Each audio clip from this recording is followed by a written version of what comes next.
Gold clung to Jeff the way pollen clings to a bee. He carried it invisibly, leaving a sheen on every room he entered, every handshake he sealed, every plan he sketched on a whiteboard, with the easy confidence of a man whose instincts had never once betrayed him. Deals bent toward him. Markets seemed to open like well-mannered doors. He had learned the alchemy early, how to turn risk into return, how to speak in numbers that soothed anxious investors and dazzled rivals into retreat. People called it his golden touch, half in admiration, half in disbelief, as if luck itself had taken up residence behind his eyes.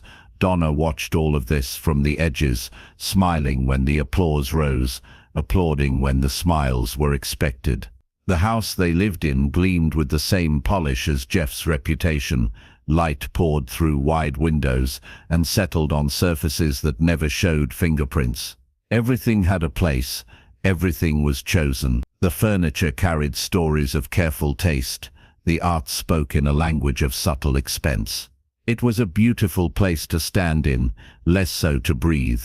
Jeff believed sincerely that beauty was a form of care. He believed in solving problems by acquiring the right tools, the right advisors, the right view.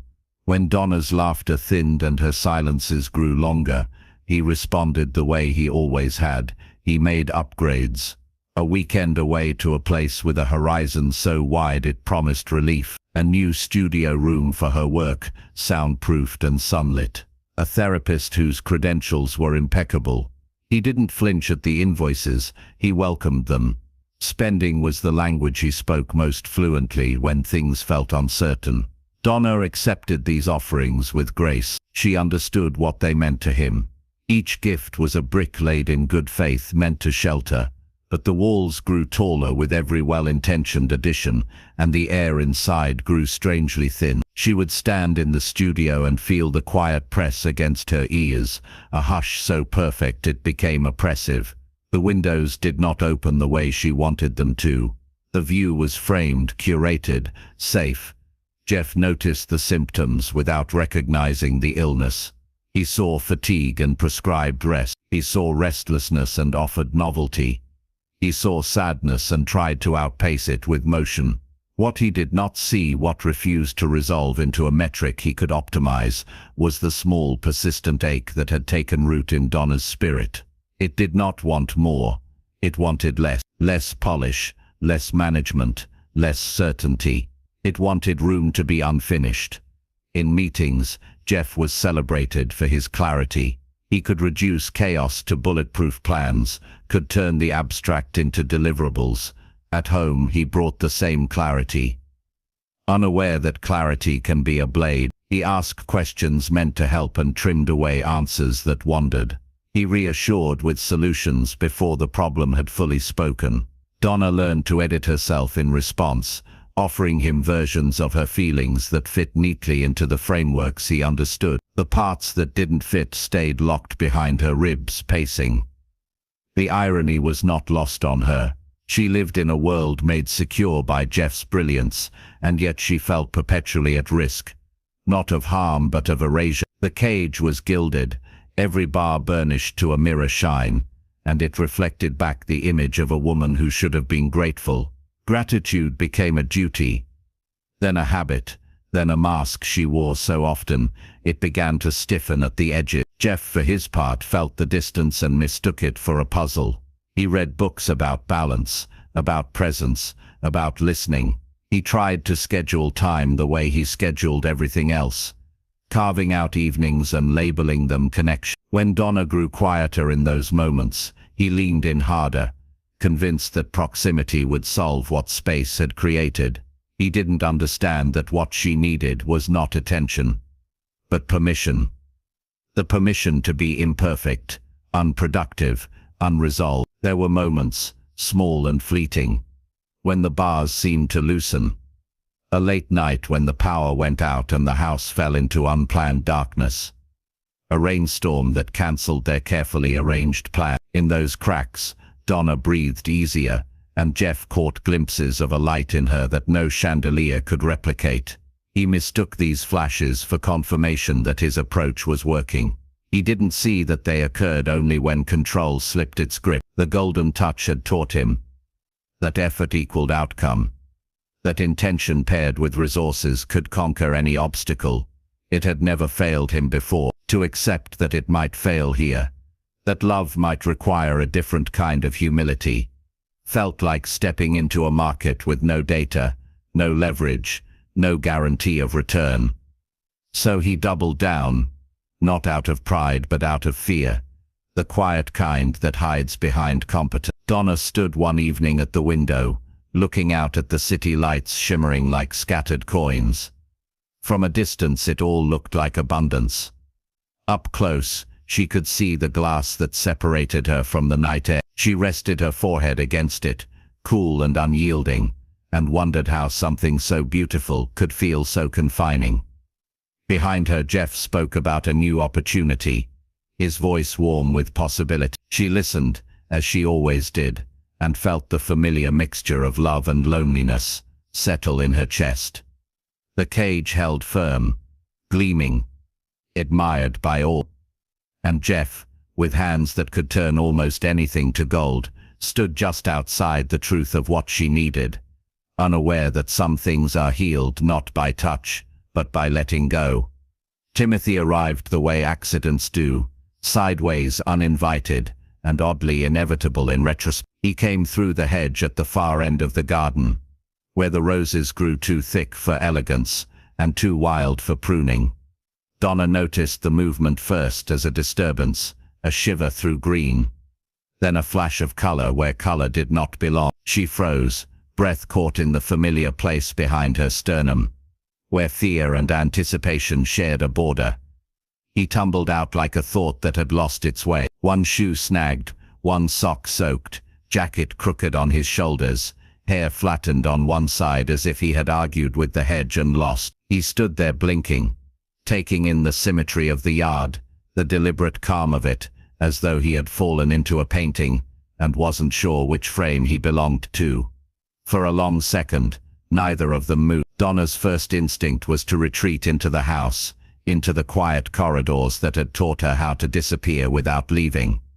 But something about the man's expression, half apology, half wonder, kept her rooted. He raised his hands slowly, palms open, an exaggerated gesture of surrender that would have been absurd if it weren't so earnest. His mouth opened, then closed again, as if words had lined up and promptly forgotten why they were there. "I'm lost," he said finally, then winced as though the phrase itself had betrayed him. "Not metaphorically, I mean possibly also metaphorically, but right now very practically." Donna felt the old reflex to nod politely, to offer nothing that might invite continuation. The silence she carried had been with her for 3 years, a careful discipline she had built to protect what little felt unmanageable. Silence kept things from spilling. Silence kept her intact. Timothy, sensing the weight of it, seemed to make a decision. He bowed, deep and theatrical, then straightened and began to move. It wasn't dancing in any formal sense. It was a series of gestures, stitched together by enthusiasm rather than skill. A hop that became a stumble. A spin that ended in a flourish, aimed at an invisible audience. He mimed pulling an imaginary rope, only to be yanked forward by it, then pretended to scold his own hands for the betrayal. His face was a canvas of exaggerated feeling. Confusion, triumph, mock despair, each emotion oversized and fleeting.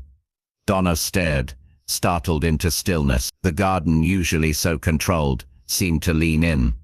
The air shifted, something in her chest loosened, just a fraction, like a knot remembering it had once been string.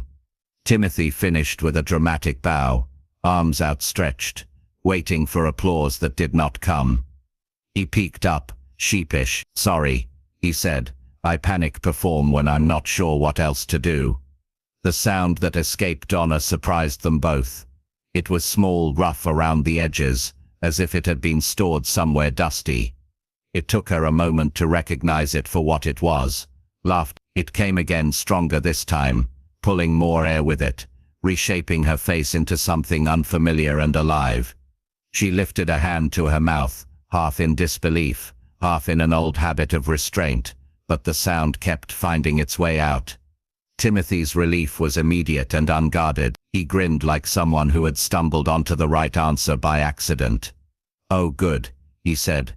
"I was worried I'd misread the room entirely." Donna tried to speak. The words felt clumsy, unused. Her throat tightened, then relaxed, like a door opening after a long winter. "You're bleeding," she managed, gesturing toward his knee where a thin line of red traced the cost of his entrance. He looked down, surprised. The hedge takes its toll," he said lightly. "Worth it." They stood there, the absurdity of the moment settling into something gentler.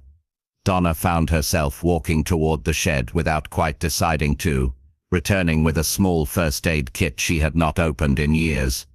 She knelt, focused on the simple task of cleaning the Her hands remembered how to be useful without being watched.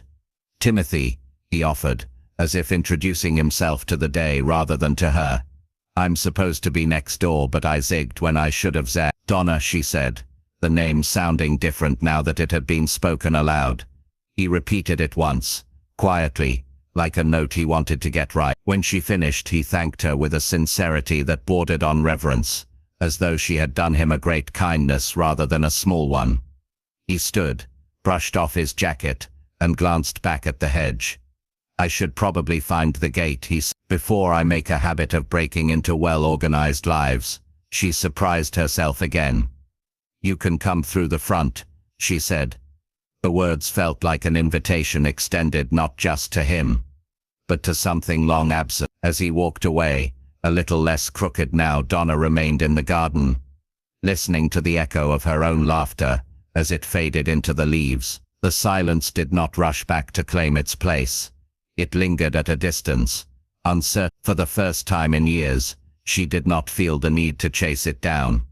Timothy paused at the path and turned, offering a small ridiculous wave, complete with an unnecessary twirl of the wrist.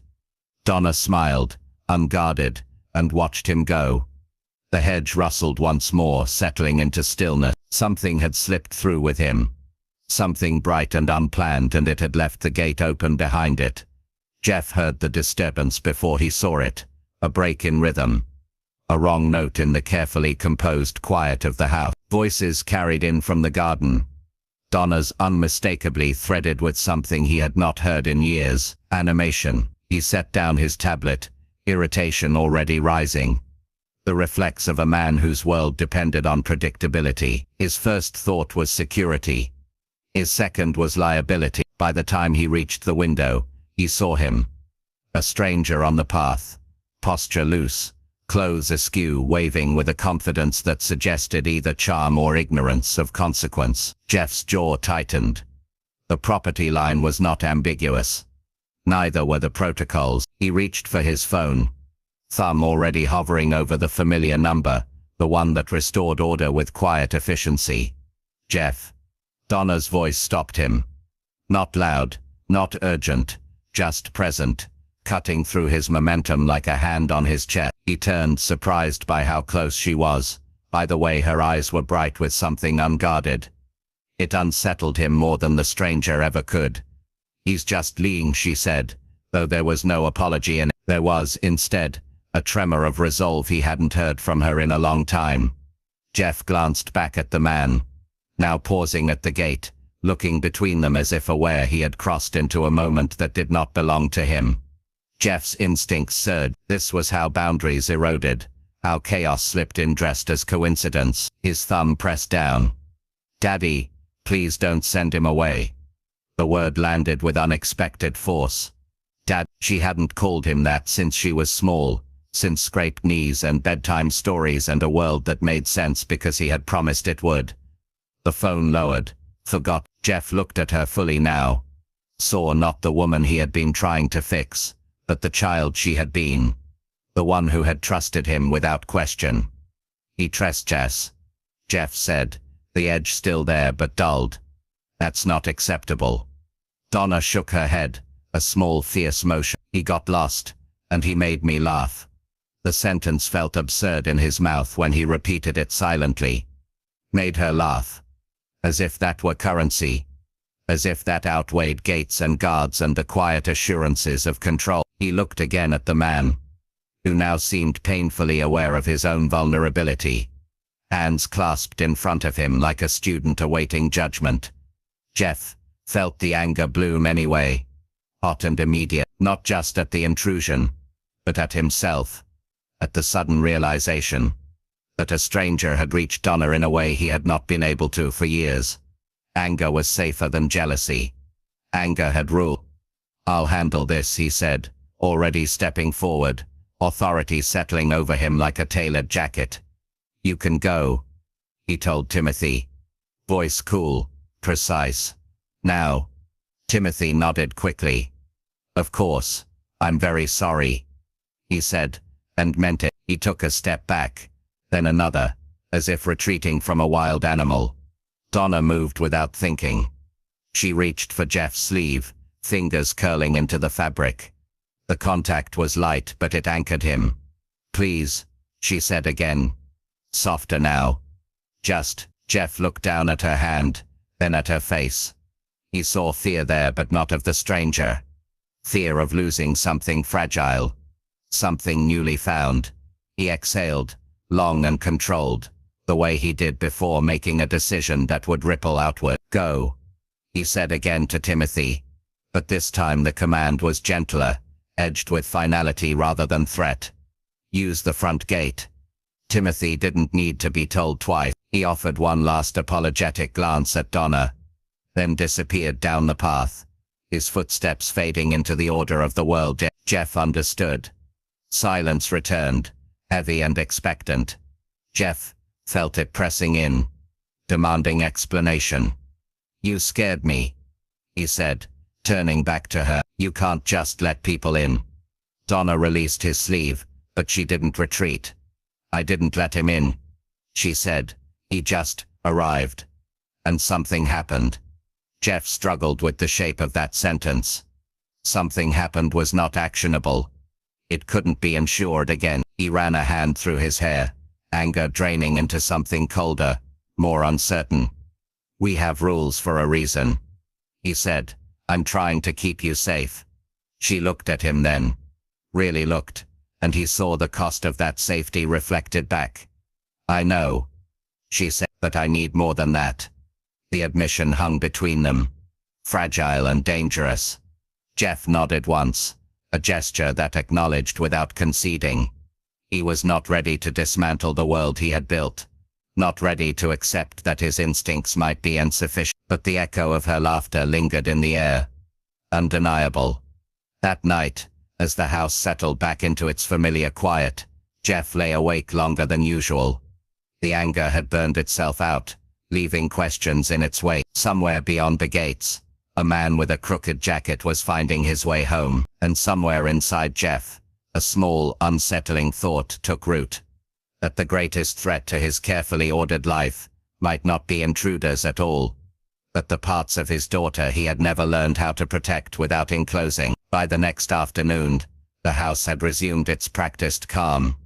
Sunlight moved obediently across the floors, and the clocks did their quiet work. Donna sat near the window with a book open on her lap, turning pages without absorbing them, listening instead to the soft ticking that marked time as something to be endured rather than inhabited. At exactly 4 o'clock, the gate clicked. The sound was small, almost polite, but it sent a ripple through her. She looked up, heart quickening in a way that startled her. A moment later, Timothy appeared on the path, using the gate this time.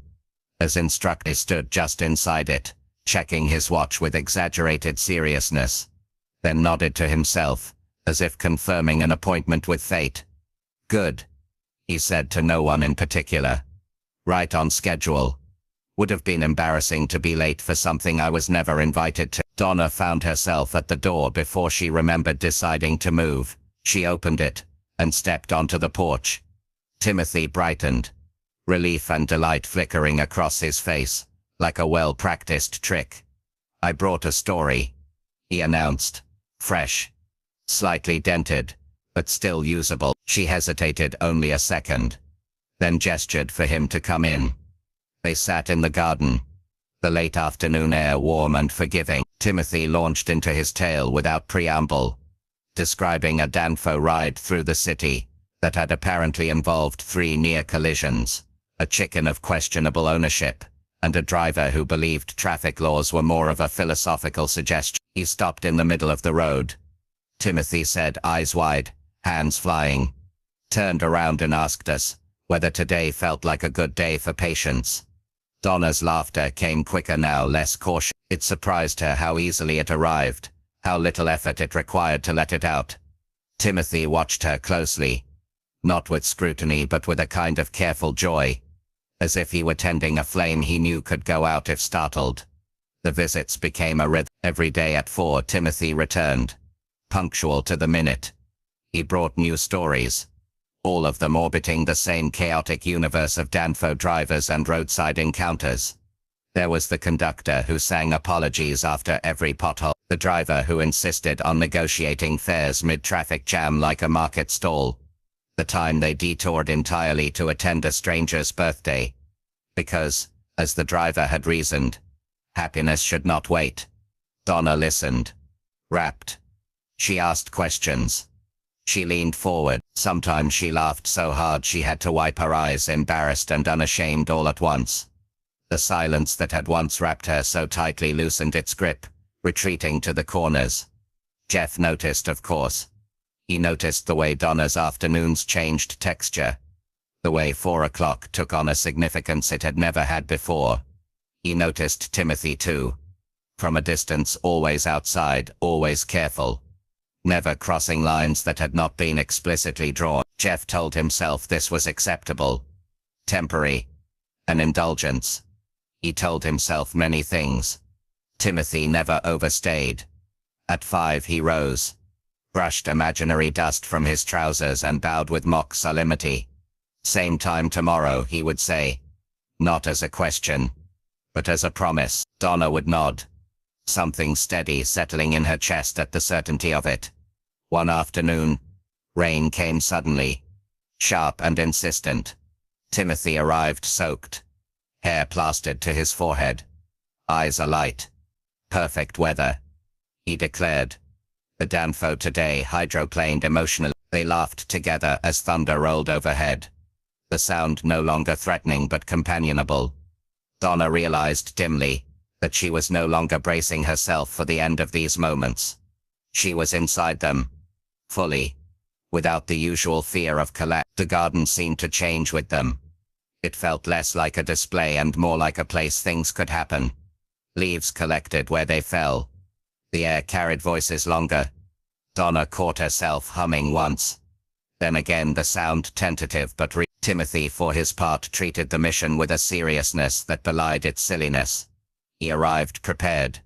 Stories rehearsed just enough to give them shape, but not so much that they lost their spark. When one fell flat, he leaned into the failure, turning it into another joke, another shared breath. This is important work, he said one day, tapping his temple. Public service, really. Donna smiled at him. A smile that reached places long untouched. She did not know how long this would last. She did not need to. 4 o'clock was enough. Jeff chose the time carefully. 4 o'clock had become occupied territory, and he respected that more than he admitted. The interview, as he thought of it, took place the next morning in the sunroom, a space designed to feel informal, while quietly asserting control. Glass, light, distance. He invited Timothy in through the front door this time, an act that felt both generous and strategic. Timothy arrived early, standing a little too straight, hands folded as if he had been given instructions. He was determined not to forget. He wore a clean shirt, still slightly wrinkled, and shoes that had seen better days but had been polished for the occasion. He looked around with open curiosity, not awe, which Jeff noted with mild surprise. Sit, Jeff said, gesturing to the chair opposite him. This won't take long. Timothy sat, nodded. That's usually how important conversations begin, he said, then winced. Sorry. Nerves. Jeff did not smile. He folded his hands, mirrored Timothy's posture without realizing it. "You've been visiting my daughter every afternoon," he said. "I want to understand why." Timothy met his gaze without bravado. "I tell stories," he said simply. She listened. "That's not an explanation," Jeff replied. He was accustomed to peeling back layers, to finding leverage in hesitation. Timothy offered neither. He waited. Patient. "I dance," Timothy said after a moment, as if answering a different question. "Sometimes in public, sometimes badly." Jeff raised an eyebrow despite himself. "Why?" Timothy considered this, eyes drifting briefly to the garden beyond the glass. "So I don't feel invisible," he said. The words landed softly, without drama, and somehow that made them heavier. "When I dance, people look. Sometimes they laugh. Sometimes they're confused. But they see me. And for a moment, I exist outside my own head." Jeff leaned back, the practiced neutrality slipping just enough to let curiosity in. "You don't need an audience to exist," he said. A reflexive reassurance. Timothy smiled, not unkindly. "I know that logically," he said. "Yuli. But logic doesn't always feed the parts that are hungry." The phrase unsettled Jeff. Hunger was a concept he understood in markets, in growth curves, and expansion plans. The idea of a hunger that could not be quantified made him uneasy. "And Donna," he said. "What does she get out of this?" Timothy's answer was immediate. "She gets to laugh, without being asked why," he said. "She gets a place where nothing is expected of her, except to be there." Jeff felt a flicker of something defensive rise in him. "She has everything," he said. "I've made sure of that." Timothy nodded. "Yes," he said. "You have." The agreement was not a concession. It was an acknowledgement. And Jeff felt it as such. He studied the man across from him, this unlikely intruder who spoke in sentences that refused to be optimized. "You understand that I'm responsible for her," Jeff said. "That I can't allow uncertainty." "I understand," Timothy said. "I'm not asking for permanence. Just afternoon." The simplicity of it irritated Jeff. Afternoons were never just afternoons. They accumulated. They changed trajectories. He thought of Donna's face the first time he'd heard her laugh again. The way it had startled him. As if the house itself had made an unexpected sound. "Why?" Jeff asked quietly. Timothy hesitated, then answered with care. "Because she looked like someone who had learned how to disappear without moving," he said. "And I know what that costs." Silence settled between them. Not tense but thoughtful. Jeff found himself remembering his own early years. The way he had danced with numbers, because they were the only things that noticed him. The way success had been his loudest language. "You can keep coming," Jeff said finally. The decision surprised him even as he made it. "But on my terms." Timothy nodded. Relief flickering across his face before he smoothed it away. "Thank you," he said. He stood, paused. "For what it's worth, you're doing your best." Jeff watched him go. The sunroom feeling different now. Less like a fortress, and more like a place where truths could slip in. Outside, the garden waited. And somewhere inside him, Jeff felt the first stirrings of a hunger he had never learned how to name. The appointment was meant to be routine. Another quiet assessment. Another careful conversation wrapped in professional calm. The doctor spoke in measured tones. The kind designed not to promise too much. Not to invite hope where it might later have to be taken back. Jeff sat in his usual place. Attentive. Composed. Already preparing himself to translate whatever was said into action steps and next appointments. Donna sat opposite the doctor. Hands folded loosely in her lap. She felt different today. Though she couldn't have said why. There was a hum beneath her skin.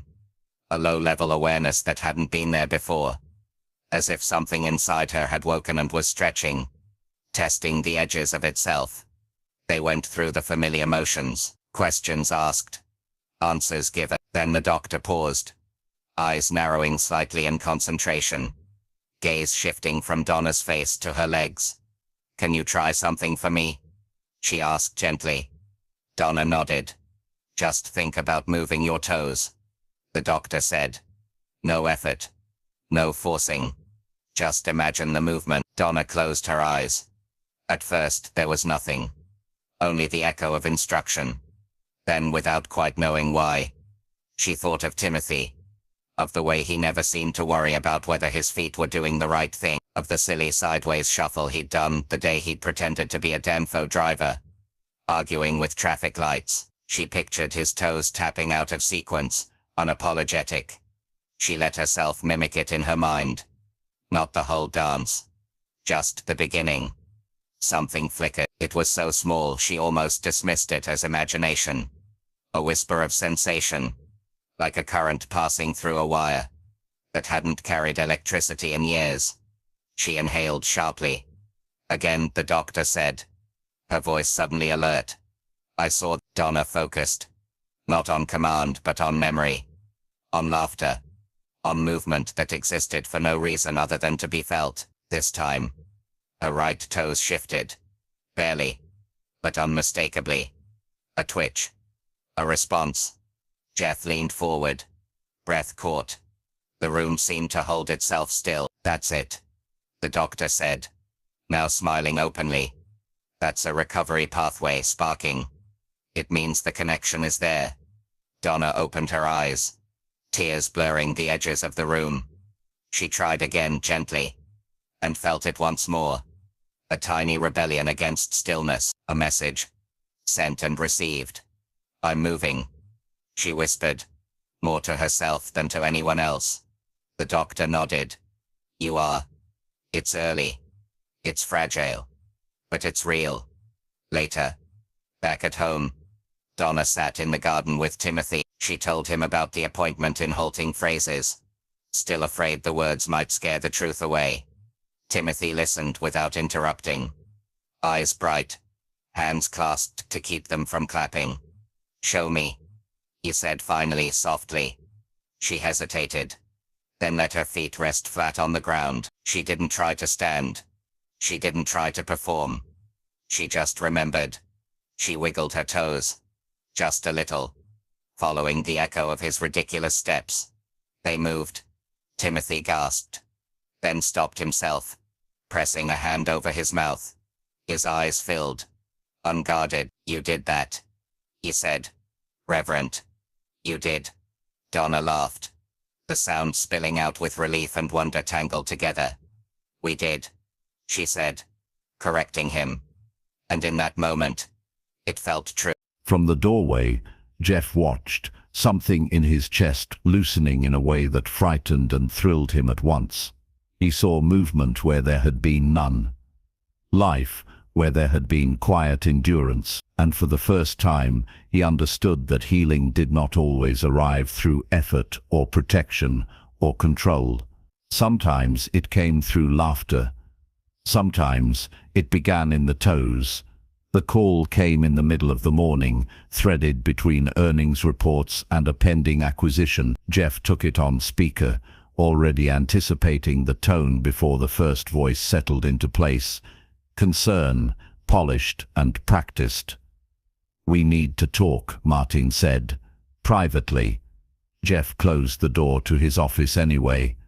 Old habits. "Go on." There was a pause, the kind that signaled consensus had already been reached elsewhere. "There's chatter," another voice added, this one lighter, almost apologetic. "About your home, about the man who's been seen coming and going." Jeff leaned back, fingers steepled. "What about him?" Martin cleared his throat. "He's not exactly aligned with the image. People are noticing. Staff, neighbors, a few investors indirectly. A street boy," someone said, too casually, as if the phrase were self-explanatory. "It's not a good look." Jeff felt the familiar tightening in his chest. The reflexive calculation of risk, image, had always mattered. It was a language he spoke fluently, one he had spent decades refining. Reputation opened doors before you reached them. It smoothed negotiations, softened resistance. It was, in many ways, the scaffolding of his success. "He's helping my daughter," Jeff said. The words surprised him with their immediacy. There was a beat of silence. "That's admirable," Martin said carefully. "But optics matter. You know that. People draw conclusions." Jeff thought of the sunroom, of Timothy's earnest posture, of the way Donna's face had changed in recent weeks. Thought of toes moving, of laughter, of something fragile choosing to grow. "What conclusions?" Jeff asked. "That you've lost control," someone said. "That you're sentimental. That you're distracted." Jeff almost laughed. The idea that control had ever healed anything real felt suddenly absurd. "And if I am," he said. Another pause. "We're just advising caution," Martin said. "This could ripple.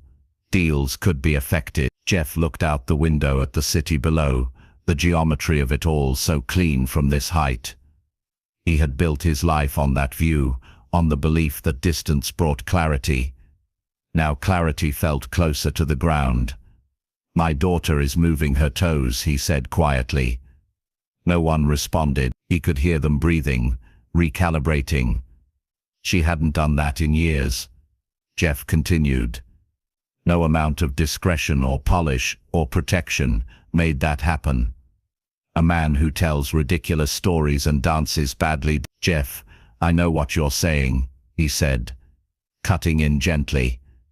"And I hear it. But reputation can't heal my child." The words settled into him as he spoke them, heavy and right. He realized in that moment how often he had confused being admired with being effective, how often he had chosen what looked strong over what actually helped. After the call ended, Jeff sat alone for a long time. The office felt different now. The walls less reassuring. He thought of all the rooms he had built to keep the world at bay, and how none of them had taught him how to stay when things got messy.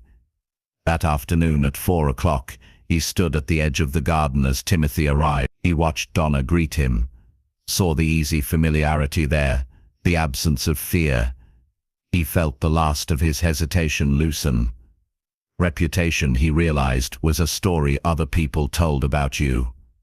Healing was a story you lived. And for the first time in a long while, Jeff knew which one mattered more. The afternoon unfolded without ceremony, as if the day itself were unaware of what it was carrying. The sky was pale, undecided, the kind of light that softened edges and asked nothing in return. The garden rested in that light, leaves barely stirring, shadows lying where they had learned to be comfortable. Donna sat in her chair near the center of it, hands resting on the armrests, feet planted the way the therapists had taught her, grounded, aligned, patient. Timothy stood a few steps away, unusually quiet. Even his jokes, which usually arrived before he did, seemed to have paused at the gate. "Slow today," he said finally, his voice lower than usual. "No stories. Just movement. If you want." Donna nodded. She felt steady. Not strong exactly, but present in a way that felt new. Her body no longer felt like a distant country she needed permission to visit. It was still unfamiliar, still cautious, but it was listening now. Timothy began to move. There was no music, only the faint sound of wind brushing leaves together. His dance was different this time. Deliberate, almost reverent. Each step unfolded as if time itself had agreed to stretch, to make room. He lifted his foot and set it down with care, rolled through the motion as though teaching the ground how to receive him. His arms traced slow arcs through the air, not performing but demonstrating, inviting rather than insisting. Donna watched, breath slowing to match his pace. Something in the slowness felt important. It stripped away the urge to impress, to succeed. There was only sequence, intention, the simple agreement to continue. She imagined the movement inside herself, the way she had learned to do. Not forcing, not commanding, just remembering. Her fingers curled slightly around the armrests. Not to hold herself back, but to anchor. She felt the familiar spark in her toes, then something more, a gathering, as if her body were quietly conferring with itself. Timothy paused, sensing the shift. He held still, one foot lifted, suspended mid-thought. The garden seemed to lean in, even the birds quieted, as if some unspoken rule had been invoked. Donna pressed down through her arms. Not hard, just the muscles in her shoulders answered first, then her core, a chain of small agreements clicking into place. She felt weight change, redistribute. The chair protested softly. She lifted. It was only an inch, less maybe, a fraction of space, where there had been none. But it was unmistakable. Her body rose, hovering in that new possibility, trembling but present. Time stopped behaving the way it usually did. No one spoke. Jeff, standing at the edge of the garden, forgot to breathe. Timothy's eyes widened, then softened, his entire body freezing, so as not to disturb the moment. Donna held herself there, suspended between effort and surrender, feeling everything at once, the strain, the fear, the astonishment. The silence that fell was not empty. It was full, dense with attention. It felt sacred without needing a name, as if the garden itself had been holding its breath for years and had finally been allowed to exhale. Donna lowered herself back into the chair, carefully, reverently. Her hands remained on the armrests. Knuckles white, chest rising and falling. Tears slid down her face, without urgency. She did not wipe them away. "I did it," she said, the words barely more than air. Jeff stepped forward without realizing he had decided to move. He knelt beside her, his usual composure nowhere to be found. He did not speak. He did not try to frame it, or plan it, or protect it. He simply placed his hand over hers, grounding himself in the reality of what had just occurred. Timothy let out a breath that sounded like a prayer he hadn't known he was carrying. He smiled, but gently now, as if smiling too broadly might break something fragile. "You lifted yourself," he said, "all the way."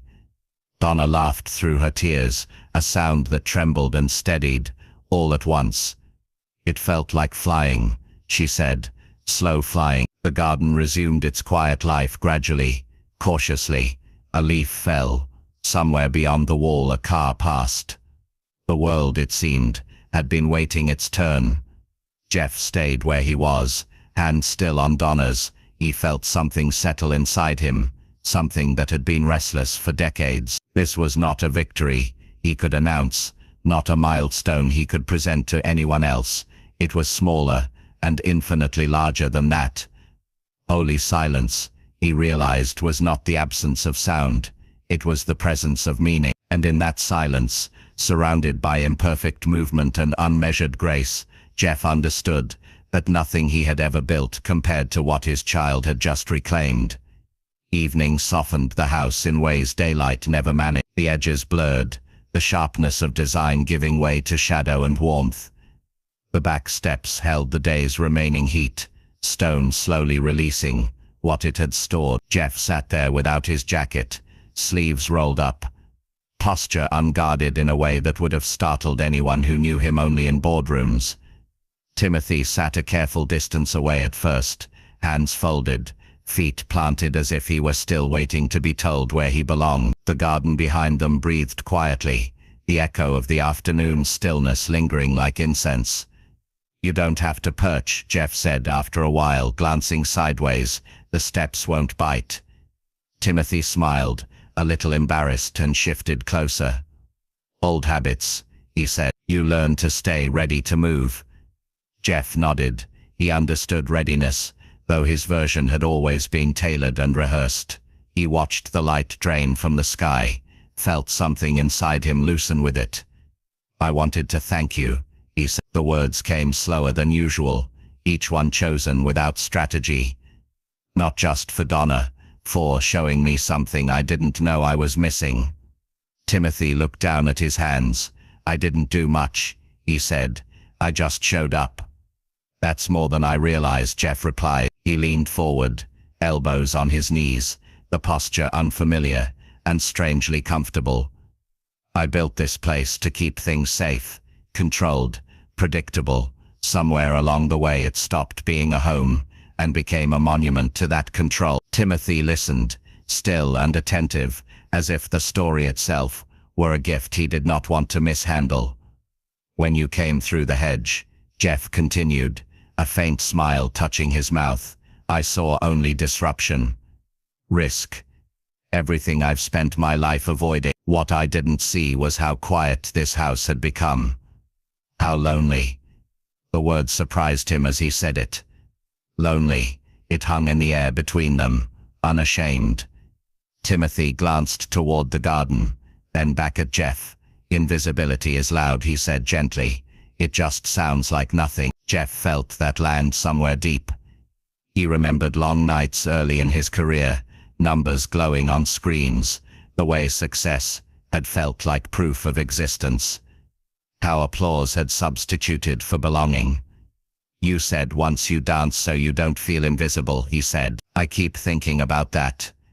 Timothy shrugged, a familiar gesture. "It's a simple spell," he said. "Movement. Witness, even if the witness is just a stranger on a bus." Jeff turned fully toward him now. "You're not invisible anymore," he said. The certainty in his voice surprised them both. "Not here." Timothy looked at him, really looked, as if searching for the trick. "Jeff, this is your home," Jeff said, the words settling into place with quiet authority.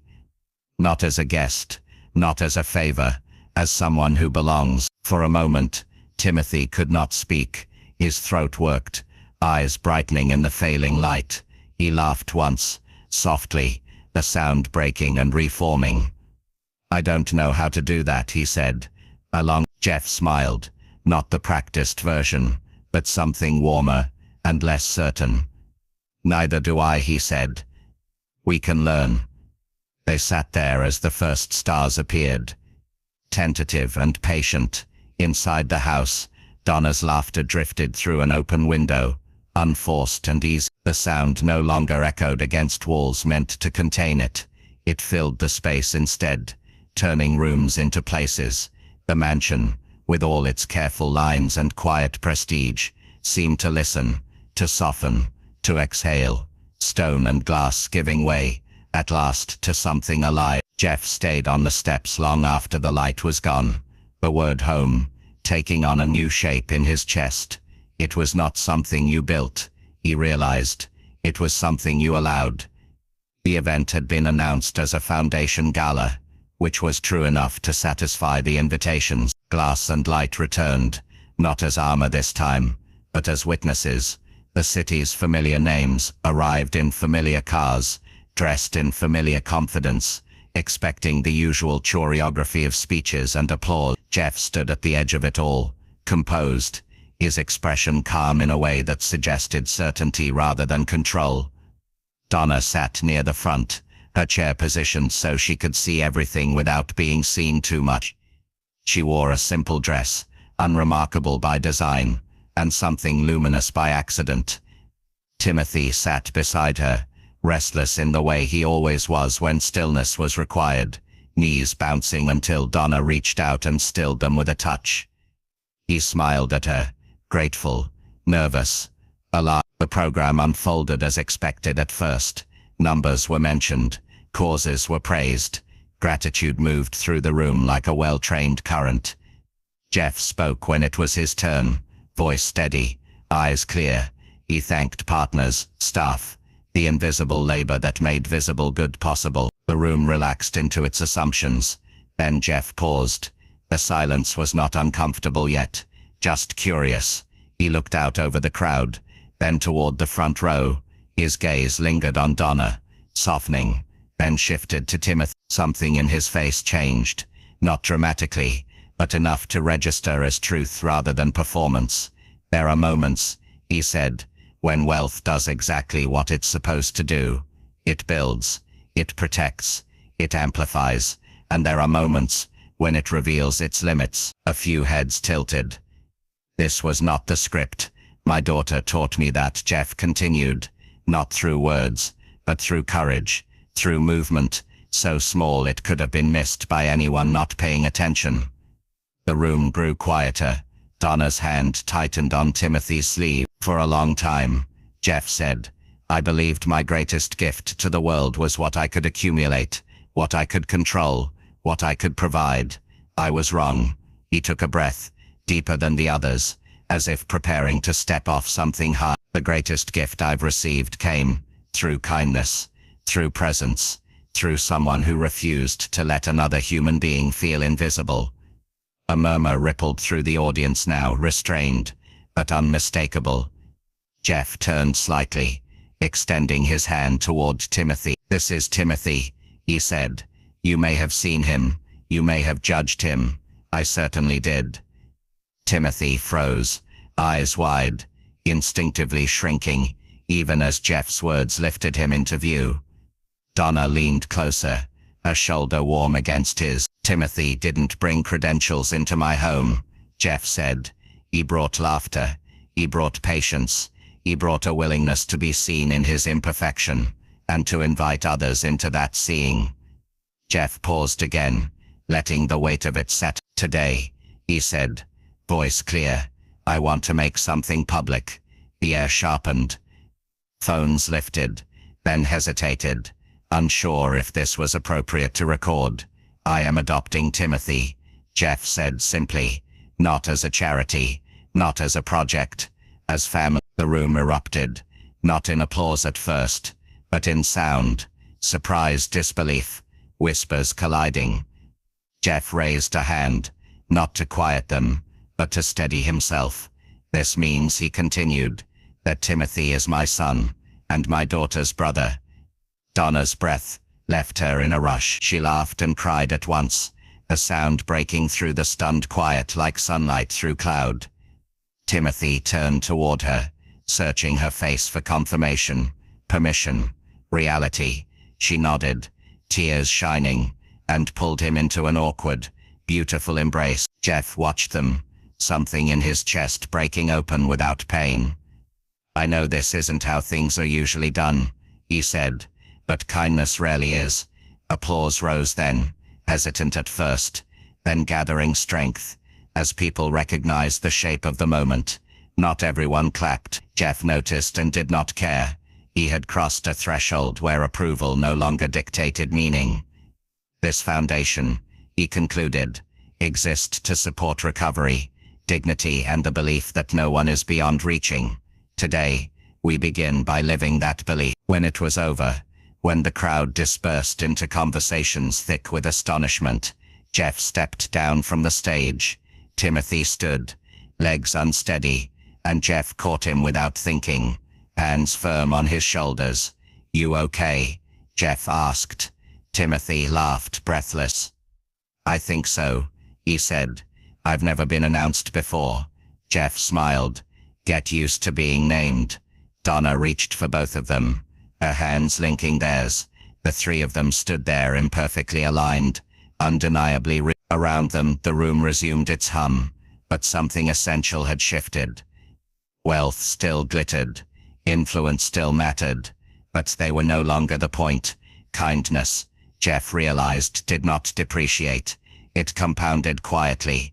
Interest paid in laughter, in movement, in belonging. And in that crowded room, under lights that had seen so many transactions, something priceless had been given without